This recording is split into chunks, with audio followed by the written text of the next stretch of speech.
I'm good. You are. So it was a little bit of a weird week for you playing a team back to back. I know it was a makeup game, but you picked up a big series win there. How good does that feel, especially because it is a little bit more with because it's tough. Yeah, I think anytime with this 3 game series deal with people, right? If you can win two, that's a positive, right? But and I knew it. It was crazy. We obviously played them Saturday and Monday. As soon as we won the game Saturday, I immediately started to worry about Monday, thinking how hard it was going to be to beat them. Not only a third time, but 2 times in 3 days. And so, but I was really proud of our guys, the way that they went out there and competed. We had a chance, lost in overtime. Credit to them. They made plays down the stretch. We didn't. And so, but our guys played well. It was a great, talk about 3 great games, man. We were very fortunate to get 2 out of the 3. And a couple of close wins in the last 2 weeks, but you've been in a bunch of close games, and in the past month, it feels like. Yeah. What does this say about your team that they just continue to fight and grind it out despite some of the struggles and even distractions that you guys have faced recently? Yeah, obviously we had distractions and struggles this year, but the guys fought through it. I think it's the same thing. It's a 1 game, season every single week. We can't worry about Saturday because we have a game on Thursday. It's the same way. I think that's one of the way we approach it gives us a chance to win every game. Sometimes you don't. Sometimes you do. I think recently we have. Prior to that, we went through a little stretch where we didn't, right? But we were in most of those games outside of the 2 games that happened right when all those distractions occurred. But, I think, look, man, we want to be playing our best basketball in March, late February and March, and hopefully we're doing that. I don't know. I don't think we played great Saturday, but we found a way to win, and that's the most important thing. And, with the season kind of dwindling down, how important is it that it doesn't matter how it looks, doesn't matter how it feels, a win is a win? Yeah, just to win any game, especially as close as this league is. I think, I don't know, we're in last place or a game out of last place, but we're a game out of third or fourth, too. It's just, look, we got 7 teams, man, so we knew it was going to go this way. First place has 4 losses. Look, anybody can beat anybody. And so it just kind of comes down to, did you make a play here or there? This is very different than probably anything in my 26 years of doing this. And so it's made it fun. It's made it stressful. But it's super competitive. And that's why we can, beat some teams at the top of the league and teams at the bottom of the league can beat us or vice versa. It's just basketball. If we overthink it, like I think some people can fall into that trap. If you overthink it, man, you're doomed to fail. All we can focus on is knowing that every single opponent is good enough to beat us, but we're also good enough to beat everybody else, and so focus on that game right in front of you. And kind of building off of that, 2 weeks to go left in this season, and you guys are a couple of games from the third seed, a couple of games from last. How important is it that you guys finish this last kind of stretch strong right before the last game? Yeah, I don't think it matters where you finish, honestly, this year because of the league and the way it is. But you do want to be playing well, right? That's the most important part. And so we want to finish these last 4 games, playing good basketball, win or lose. We want to be playing good basketball. And so I think if we can do that, then that's what you go into Vegas with some confidence, right? And so, but where you're seated, I don't know if that really matters this year. I guess it does if you're 1 or 2 slot, because you get to wait until Friday to play. That matters, but we're not shooting for that right now. So, man, we just want to be playing our best basketball. And what does your best basketball look like at this point? Man, being in games, having a chance to win every single night, right? And I think doing what we do defensively, but then executing offensively. We've been doing both of those things at a pretty good level. The last couple weeks, we did not the first half of Saturday. But that happens. The fact is that we came out and we turned it around, right? And so, but yeah, just being in games, giving yourself a chance to win. Whether you win them or not, giving yourself a chance. Look, last Monday we lost, but man, I was happy. I wasn't happy that we lost, but I wasn't sitting here feeling sorry for myself all week, because I know our guys competed, played 3 games in 5 days, and gave themselves a chance to win the third. Then bounced back and won the next one. So, man, that's what playing our best basketball looks like to me. Coach, what you guys were able to do in the second half in that game against Southern Utah. First, you did say it doesn't matter where you're seated, but congratulations for being fifth. You're avoiding the play for now. Yeah.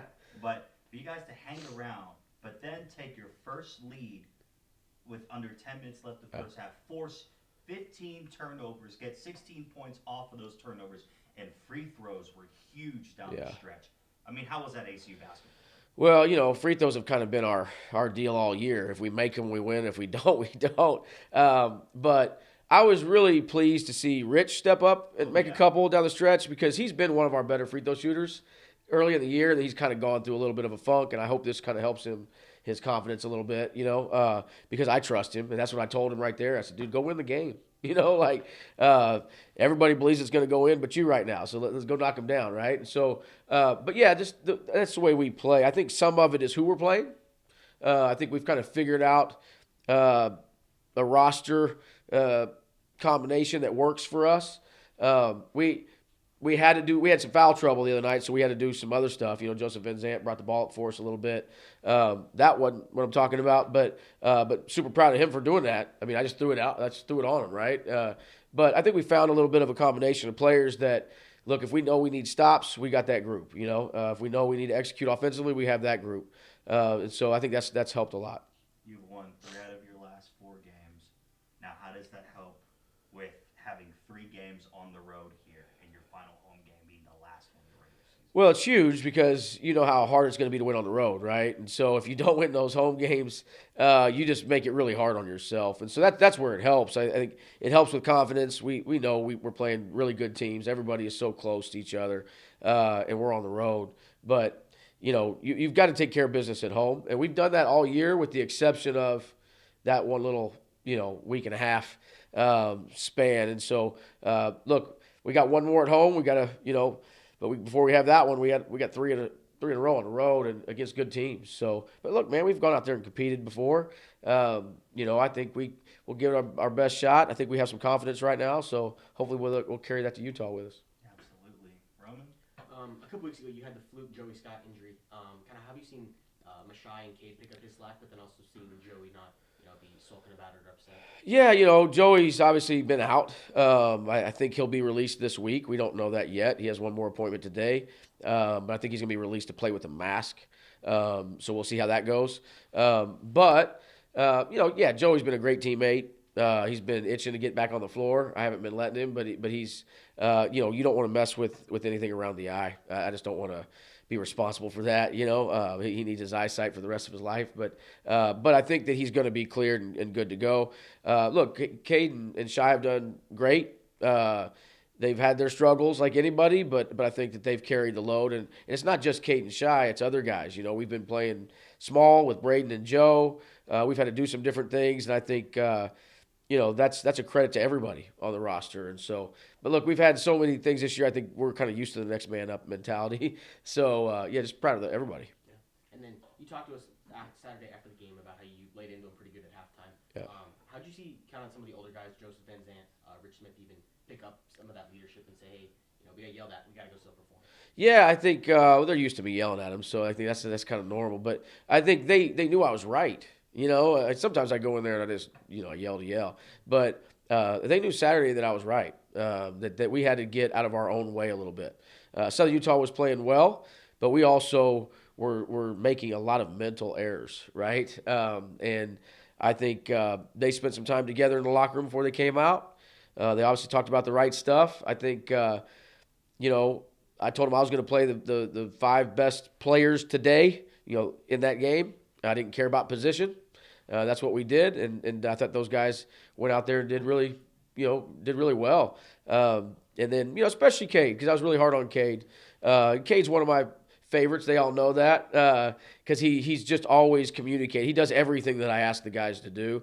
And I was super disappointed in him in the first half. And the technical, but not just the technical. Some of the other mistakes he was making. And look, a guy like him could have just shut it down and not been any good the rest of the game. And I thought he came back, and he was a huge part of us winning that game.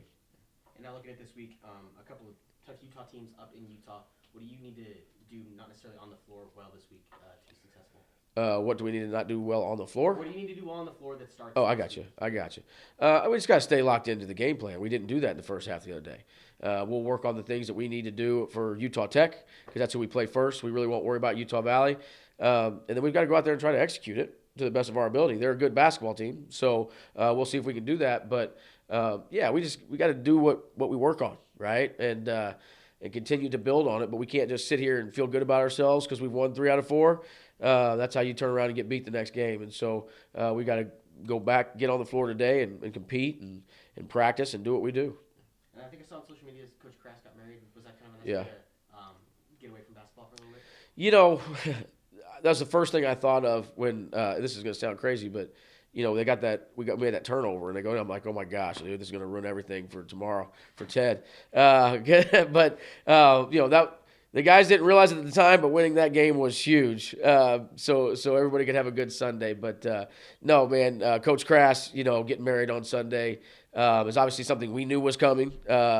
We hadn't really shared it with anybody else, or Ted. You know, that was their choice, but yeah, super happy for him. He got married to an awesome lady, and they're going to go on and have a great relationship. But yeah, of course it is, man. Just to step away a little bit from what we do. We put so much into this.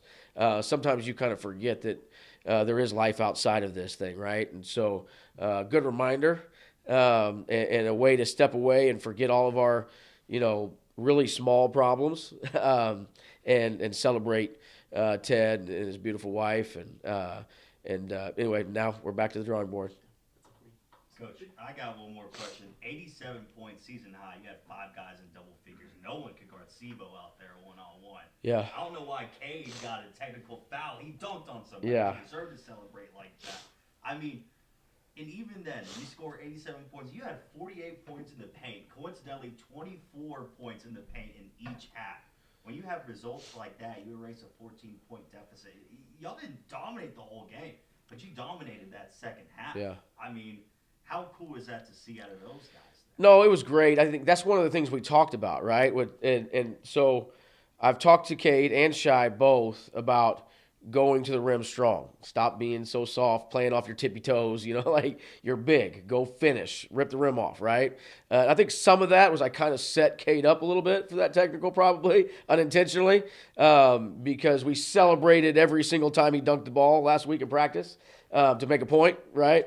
And then SIBO, I talked to SIBO about to stop deferring, right? I thought I've known SIBO's had this from day one. That's why we brought him here. But SIBO has been deferring in the first half. You know, in the second half, the last few games, not counting Saturday, he was averaging double figures in the second half. And so I'm like, dude, if we could put that together in the first half, like you don't have to defer. You know, you're a real player. And I thought he took that and really attacked and tried to make some things happen in the first half as well and had his first real complete game, in my opinion. He's had some great moments, but I thought he had a complete game. And so just the paint, we knew we had to win. We knew we had to win the paint. That wasn't going to be easy. They scored like 60 points on us in the paint the last time we played. And so, you know, I just thought the guys did a good job for about 30 minutes of doing everything that we asked them to do. You know, there was a 10-minute window there in the first half that we did not execute very well. But other than that, for 30 minutes, we did a good job. If we could just figure out how to do that for 40 minutes, man, we'd be a pretty good basketball team. Absolutely. Oh, yeah. Thank you, Coach. All right, thanks, guys.